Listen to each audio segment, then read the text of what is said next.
Welcome to this collaborative Baja 4 worship service. Whenever you are joining us, wherever you are joining us from, I invite you to bring your whole self here and now. As Unitarian Universalists, we love beyond belief and find inspiration from a wide array of spiritual, religious, and secular sources.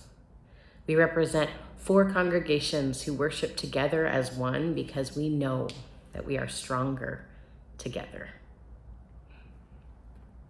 This month, October 2021, in our congregations, we are exploring the theme of renewal. And this is a tricky topic on this 500 and something day of March 2020 because many of us, myself included, are struggling to cram renewal into our lives. And renewal isn't something that crams well into lives. We are weary and tired and still struggling. We need a feeling of renewal, and yet it seems so far away still. We are yearning for something that feels like normal and grieving that which might never be again.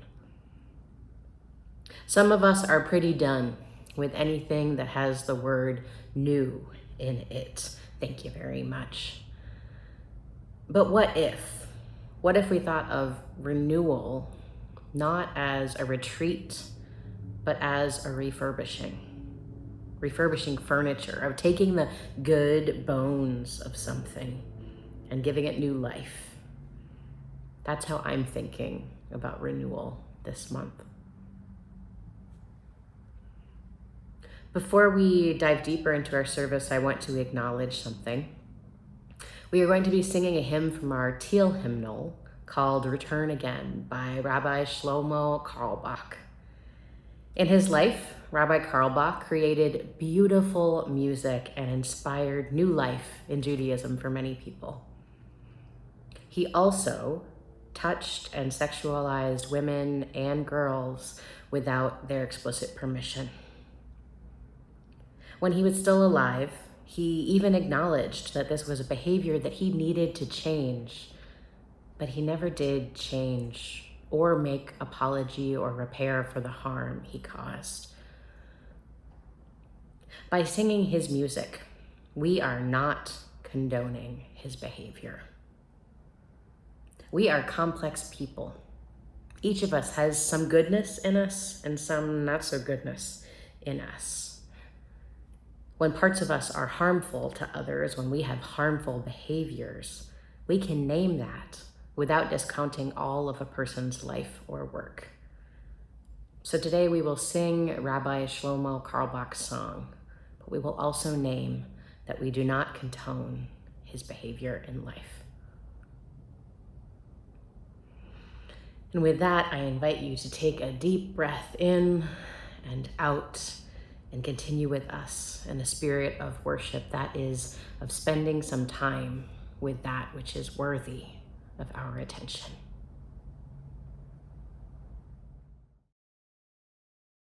We are the Baja 4, representing Unitarian Universalists across Southern Arizona. Though we come from different places, we share the common covenant of our Unitarian Universalist principles. I bring sand from Sierra Vista, which is the home of Sky Island Unitarian Universalist Church. May we be grounded by this earth. We bring air from the Catalina Mountains, which stand tall over the Unitarian Universalist Church of Tucson. May we be enlivened by this air. I bring water from the Santa Cruz River, which nourishes the land and all its creatures around Mountain Vista Unitarian Universalist congregation.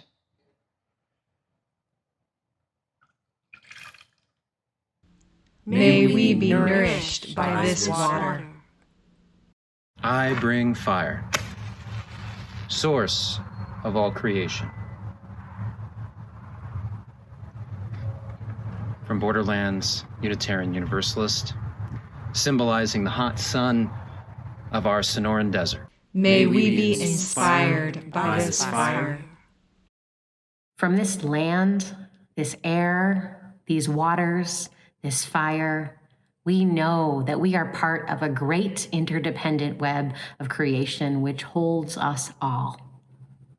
As Unitarian Universalists, we join together as the Baja Four to acknowledge our interdependence with one another and with all of the earth. We gather as the Baja Four. We are stronger together.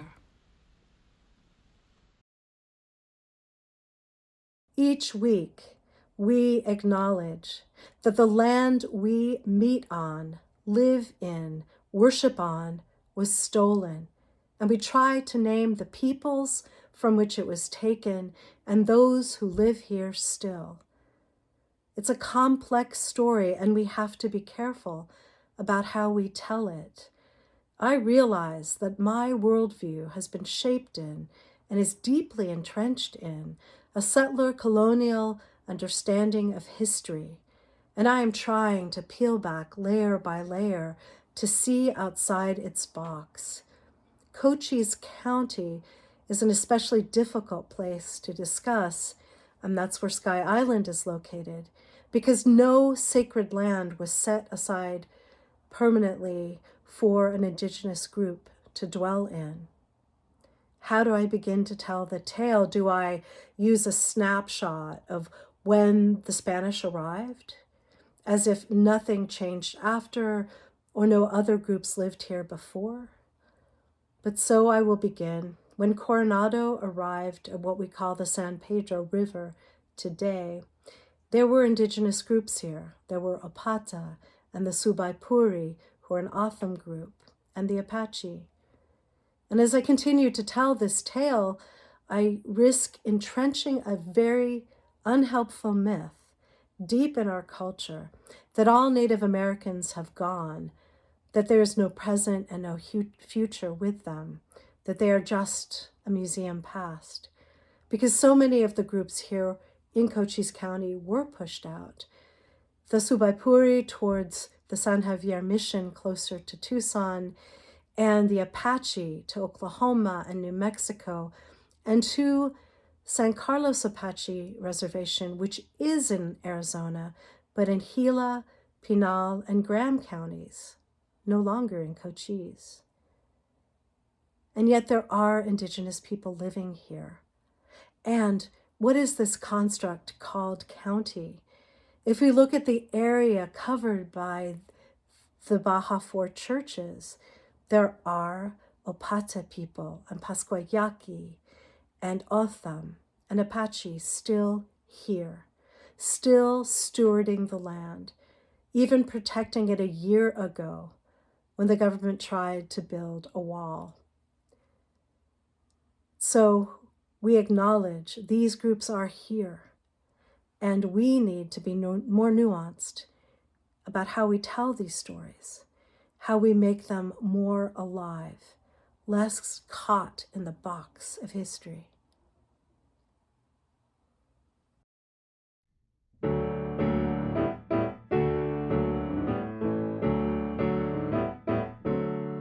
Come thou fount of every blessing, tune our hearts to sing thy grace. Streams of mercy never ceasing, call for songs of loudest praise.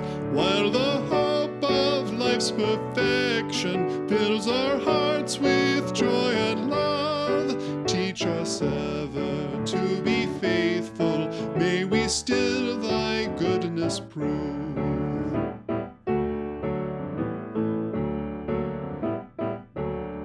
Come thou fount of every vision, lift our eyes to what may come. See the lion and the young lamb dwell together in thy home. Hear the cries of war fall silent, feel our love glow like the sun. When we all serve one another, then our heaven is begun.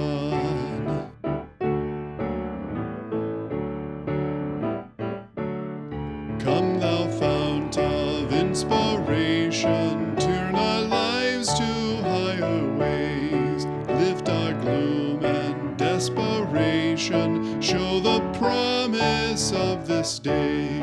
Help us bind ourselves in union, help our hands tell of our love. With thine aid, O fount of justice, earth be fair as heaven above.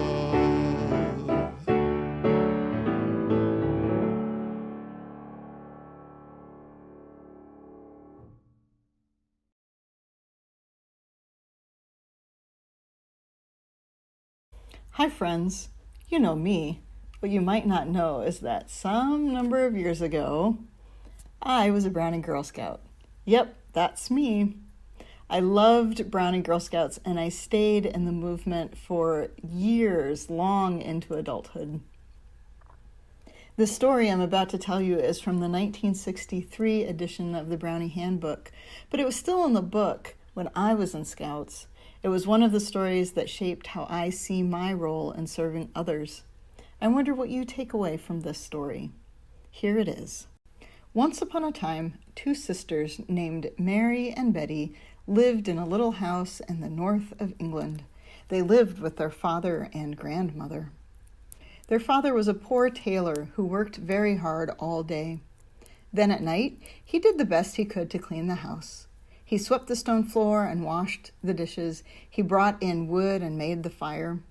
The grandmother helped too. She made rugs out of pieces of cloth left over from the tailor's work. But Mary and Betty just played all day. "Bairns are a burden," said the tailor one day as he sat at work. Children were called bairns in the north of England, you know.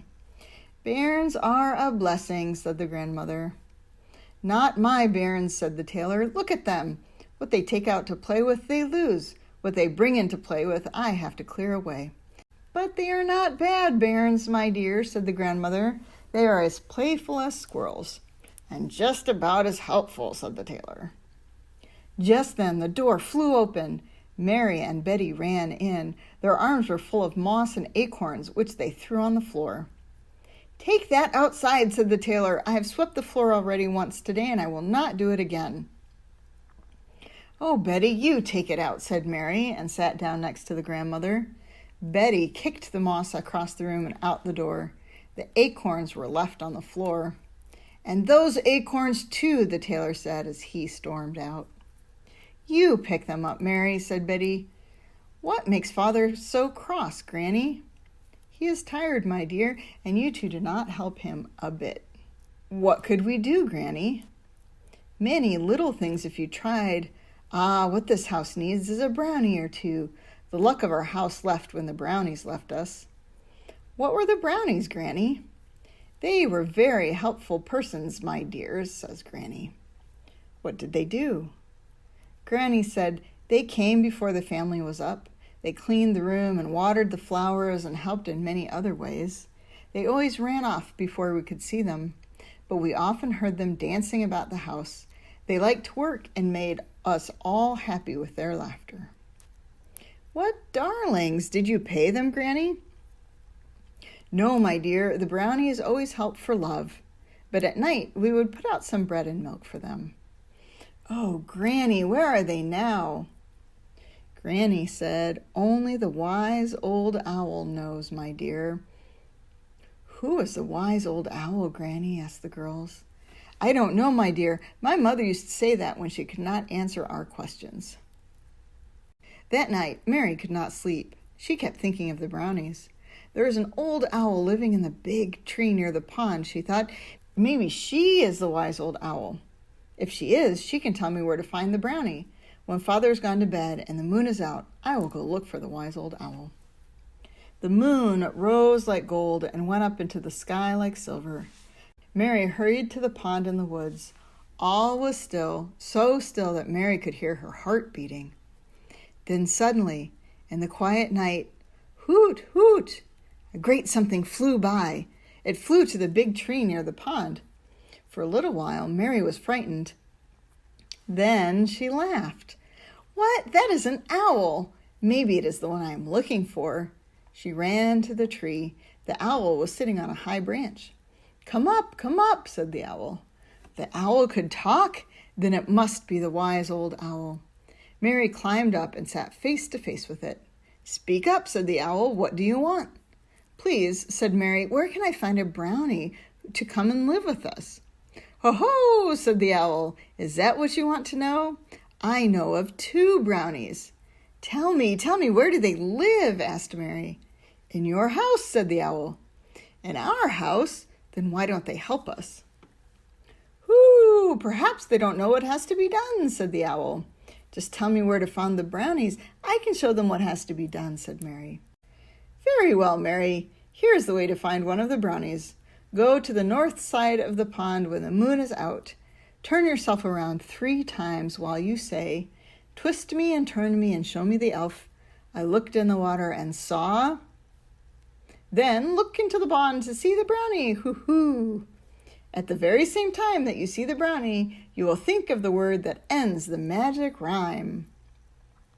The moon is out tonight, said Mary. I will go this minute. In the moonlight, the pond was like a mirror. Mary stood there just looking for a while.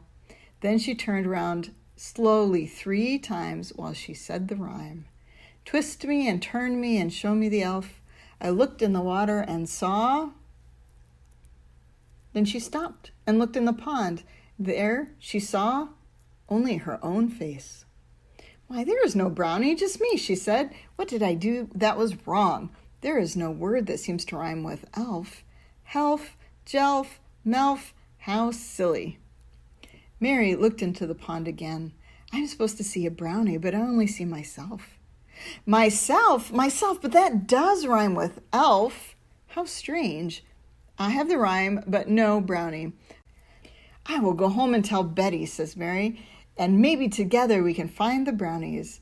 Mary was back in her own little bed. It was almost day. She woke Betty at once and told her what happened. She had told her about the magic rhyme that ended with the word myself. They thought about it a long time. Then they both laughed out loud as they guessed who the brownies were. Then they tiptoed down to the kitchen. There they did every bit of work they could find to do. They even found the scissors their father had lost a week ago. Then they hurried out of the room as they heard his step. When the tailor came into the kitchen, he looked around and rubbed his eyes. He looked around again and rubbed them harder. The fire was going, the kettle was on, the table was set, the floor was clean.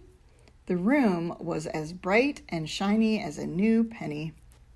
For a while, the tailor could not say a word. Then he called, Granny, Mary, Betty, our brownies have come back, and look, he said as he sat down at the table, a brownie has even found my scissors. The next morning, and for mornings after, the tailor tried to get up early enough to thank the brownies, but he was never able to catch them at their work. One morning, very early, he heard laughter. It must be the brownies, he thought. He put on his clothes and went down the stairs. Now he heard singing too. This is my chance to talk to them, he said. And he opened the door to the kitchen. There he saw Mary and Betty dancing around the room. What is this? What have we here? The tailor was so surprised. It's the brownies, sang the children. The brownies? Where are the brownies? Cried the tailor. Here, here, we are the brownies. But who did all the work? Where are the real brownies? Here, when Granny heard the noise, she came down too. Bairns are a blessing, said Granny. I told you so. And ever after, the tailor's brownies were the joy of his life. Every day they found more things to do to brighten the little home and the world around them. And that is the story of the Brownie Girl Scout name.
God is no noun, and certainly not an adjective. God is at least a verb, and even that shrinks her. God is not so much a woman as she resides in the improbable hope of brown mothers. God is not so much a man as he is at work in the memory of my grandfather's laugh. God is not trans. God swims in the tears of the one who sees her real self at long last in the bathroom mirror. God is not black, neither is he white. God is wading in the contradiction of songs from slave shacks, and I have seen God in the alabaster smiles of children at play. We're getting Michelangelo all wrong. God is not the bearded one surrounded by angels floating over the Sistine. He is not Adam with his muscled back pressing the earth. No. God is the closing inch of space between their reaching fingers. Don't believe for a moment that God is Catholic. For God's sake, he isn't even human. Have you heard the wood thrush when the sun glistens the Huron? Can you see the flowers, how they speak to bees without a word? Still, God is no spring blossom, no wood thrush. God is neither the sun nor the bee. God is what you see in the blossom.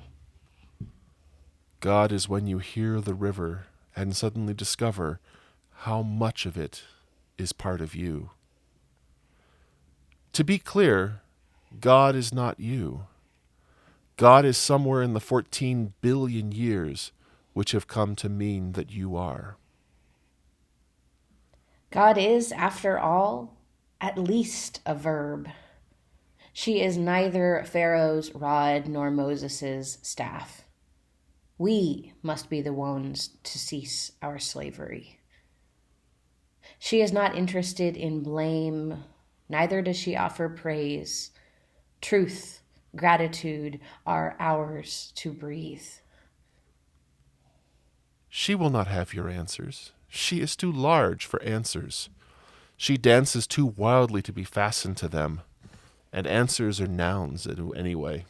God is at least a verb, twirling in the radiant reds of spring blossoms, singing in the rare silences between rapid opinions, attending the tears of dark-skinned deaths, learning in tiny alabaster smiles.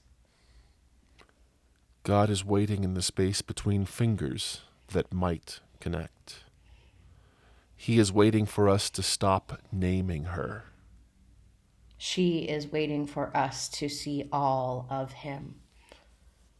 God God is waiting to be unshrunk.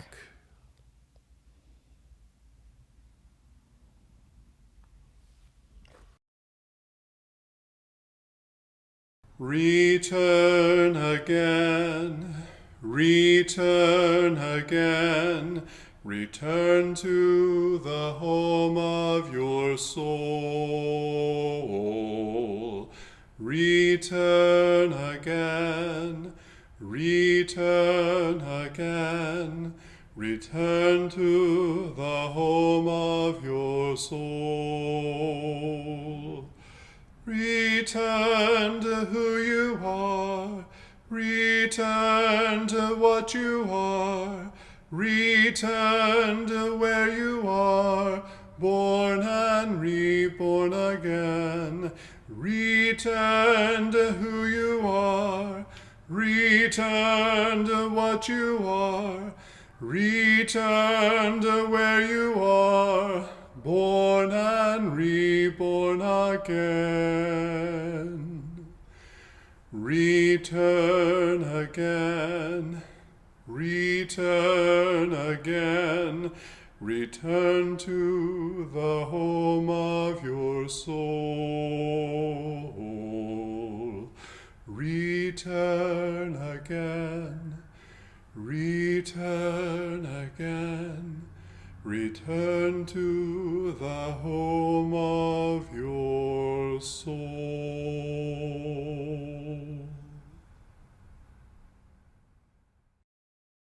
Hear these words from Martín Espada. Imagine the angels of bread. This is the year that squatters evict landlords, gazing like admirals from the rail of the roof deck, or levitating hands in praise of steam in the shower. This is the year that shawled refugees deport judges who stare at the floor and their swollen feet as files are stamped with their destination. This is the year that police revolvers, stove hot, blister the fingers of raging cops, and nightsticks splinter in their palms. This is the year that dark-skinned men, lynched a century ago, return to sip coffee quietly with the apologizing descendants of their executioners. This is the year that those who swim the border's undertow and shiver in boxcars are greeted with trumpets and drums at the first railroad crossing on the other side. This is the year that the hands pulling tomatoes from the vine uproot the deed to the land that sprouts the vine. The hands canning tomatoes are named in the will that owns the bedlam of the cannery. This is the year that the eyes stinging from the poison that purifies toilets awaken at last to the sight of a rooster-loud hillside, pilgrimage of an immigrant birth. This is the year that cockroaches become extinct, that no doctor finds a roach embedded in the ear of an infant. This is the year that the food stamps of adolescent mothers are auctioned like gold doubloons, and no coin is given to buy machetes for the next bouquet of severed hills in coffee plantation country. If the abolition of slave manacles began as a vision of hands without manacles, then this is the year. If the shutdown of extermination camps began as imagination of a land without barbed wire or the crematorium, then this is the year. If every rebellion begins with the idea that conquerors on horseback are not many-legged gods, that they too drown if plunged in the river, then this is the year. So may every humiliated mouth, teeth like desecrated headstones, fill with the angels of bread.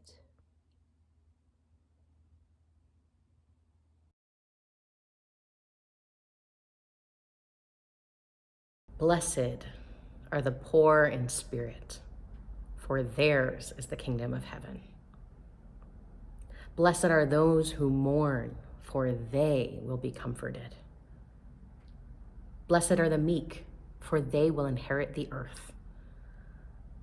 Blessed are those who hunger and thirst for righteousness, for they will be filled. Blessed are the merciful, for they will receive mercy. Blessed are the pure in heart, for they will see God. Blessed are the peacemakers, for they will be called children of God. Blessed are those who are persecuted for righteousness' sake, for theirs is the kingdom of heaven. Those words, as you may know, come from the Christian scriptures, from the Gospel according to Matthew chapter 5, verses 3 through 10. And they're more commonly known as the Beatitudes. And the Beatitudes, according to the writers of Matthew, is how Jesus starts his mentoring of the 12 disciples. Before this, Jesus is baptized by John, goes off in the desert for a while, comes back, identifies these 12 people who he's going to pass on his teachings to, and then he starts preaching along the shores of Galilee to just about anybody who will listen. And quite a few people start listening, right? And as the crowds begin to gather around Jesus and as they start listening, Jesus looks out at the people who are gravitating towards this message of liberation through love. And he sees the poor and the widows, the orphans and the sex workers, the enslaved, the people cast to the margins of society. And so he takes the disciples up the mountaintop and says, God blesses these people first. Jesus places God at the margins. And according to the writers of Matthew, this is the most important thing that he wants to pass on to the disciples. He says this first. To understand the full relevance of this message, we need to know a little bit about the context. There was growing economic inequality in first century Israel, and the corrupt temple leaders kept people under the false assumption that economic wealth was necessary to earn God's love. You could either buy God's love or you didn't have God's love. And then in the midst of this, the rabbi Jesus rises up and says that God's love actually doesn't depend on money or any other offerings. God loves the marginalized, period, full stop. Jesus' liberatory message gives new life to his followers. People gravitated, related to this message because it reconnected them with their God and gave them an alternative to the empire of Rome and to the corrupt religious leaders. This liberatory message is part of why I had Reverend Tina read Martín Espada's poem, Imagine the Angels of Bread, earlier. Because in that opening stanza, we hear the evils, the dual evils of empire, of capitalism, and white supremacy culture, and it's nearly impossible to ignore if you're listening.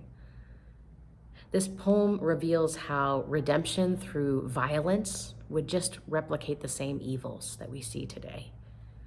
And so the poet asks us to imagine new ways. We can't transfer the tools of empire to new hands. We have to exchange the tools of empire for new, more loving, more liberatory ways. What theological lenses, what inspiration can help us Unitarian Universalists bring more loving, more liberating messages to the world? One lens, which we're going to explore today, is queer theory or queer theology.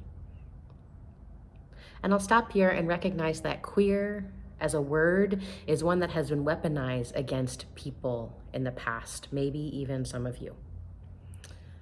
And also, queer is a word that has been reclaimed in the past few decades. It is how some people choose to identify, to classify their sexuality, their gender, and more. It might not be a word that you use easily, but it is not meant to be a slur here. It is meant to be a liberating framework. Reverend Dr. Pamela Lightsey, a United Methodist theologian and ethicist with a specialty in queer theology and theory. She teaches at one of the two Unitarian Universalist seminaries, Meadville Lombard Theological School. And she defines queer this way, quote, a resistance, a pushback to put a box around one's sexual identity. Queer theory, she says, quote, looks at human sexuality, normativity, and binaries and deconstructs the notion that you can take a human being and fit them in twofold categories. While the field of queer theory might feel new, queer theory asks us to remember that queerness, this not fitting in boxes, not fitting in binaries, is not just a modern concept. It has existed for centuries, if not millennia.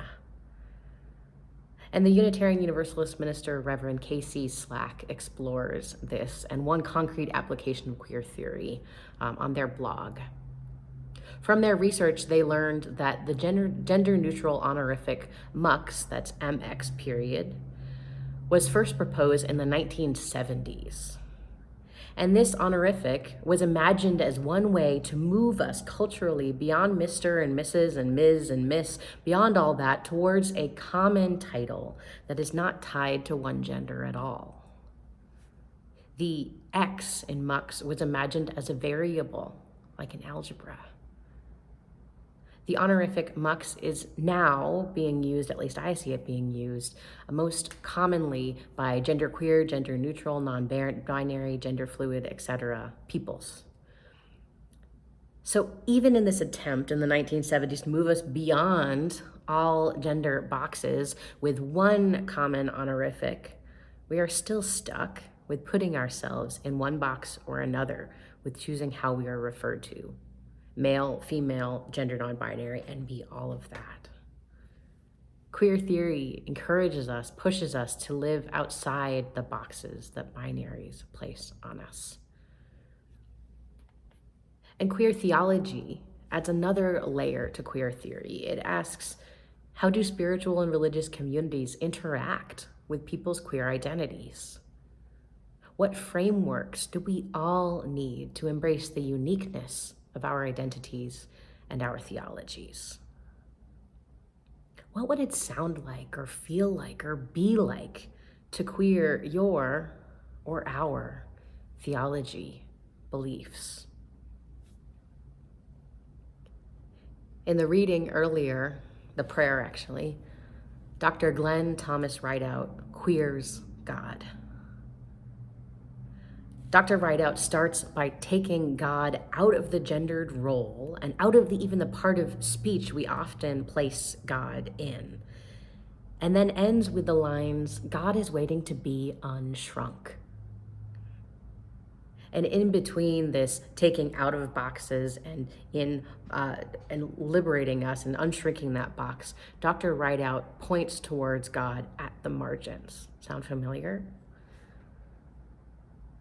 In the improbable hope of brown mothers, swimming in the tears of the one who sees herself in the bathroom mirror, wading in the contradictions of songs from slave shacks, and the alabaster smiles of children at play.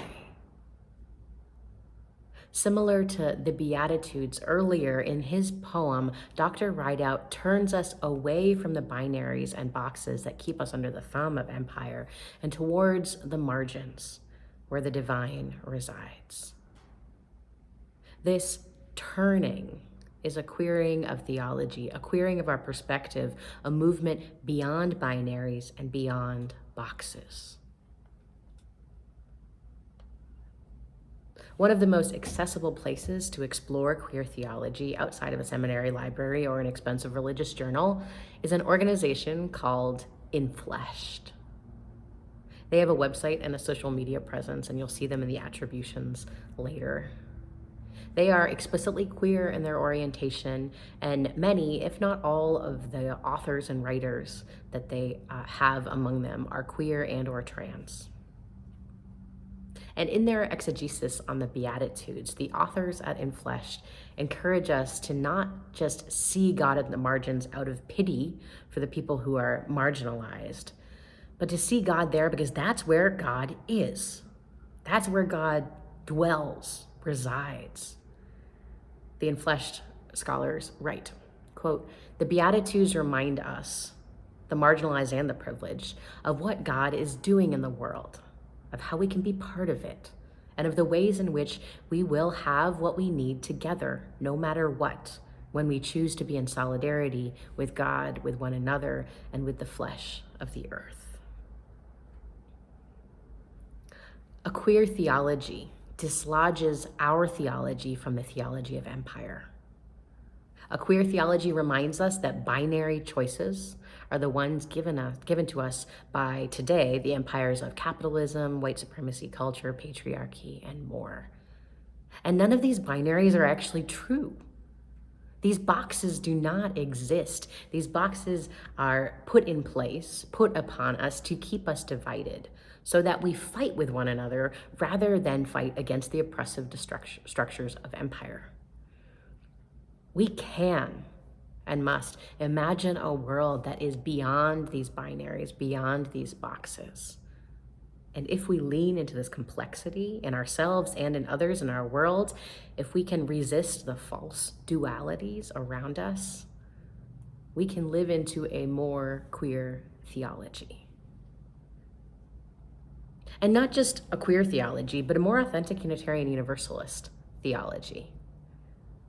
Because we say, all are welcome, come as you are. You can be your whole self here. And then we ask, which boxes do you check, right? Are you an atheist or agnostic? Do you believe in God, gods?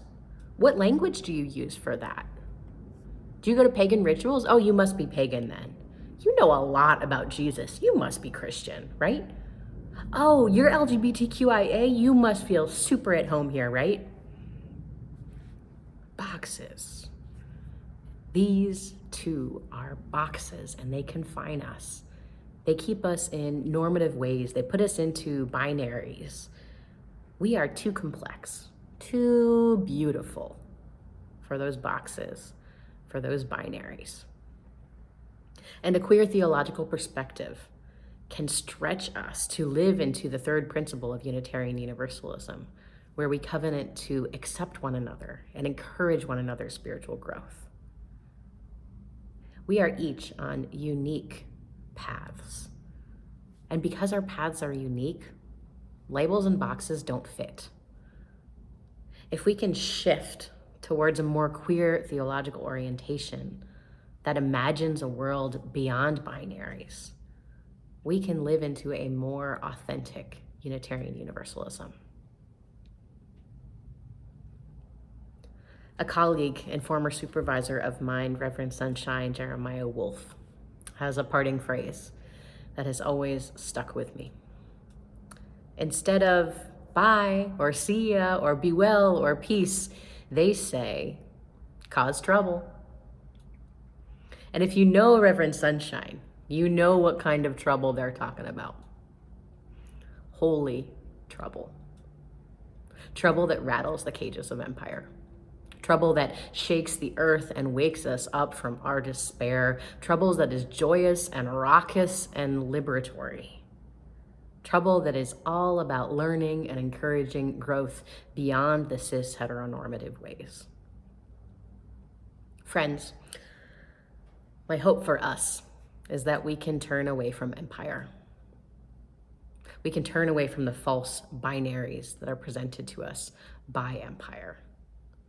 My hope for us is that we can find ways to the margins, to learn about the complexity of humanity there, ours and yours. Let's cause some holy trouble. Let's unbox our theologies together.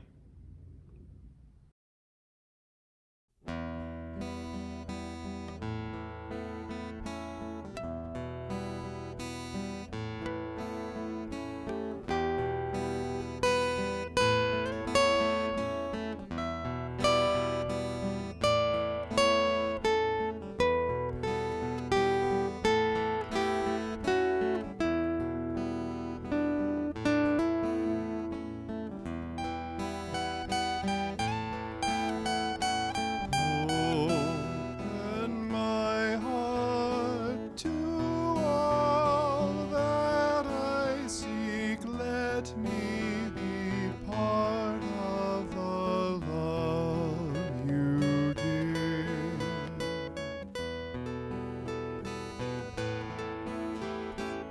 Open my heart to all that I seek. Let me be part of the love you give.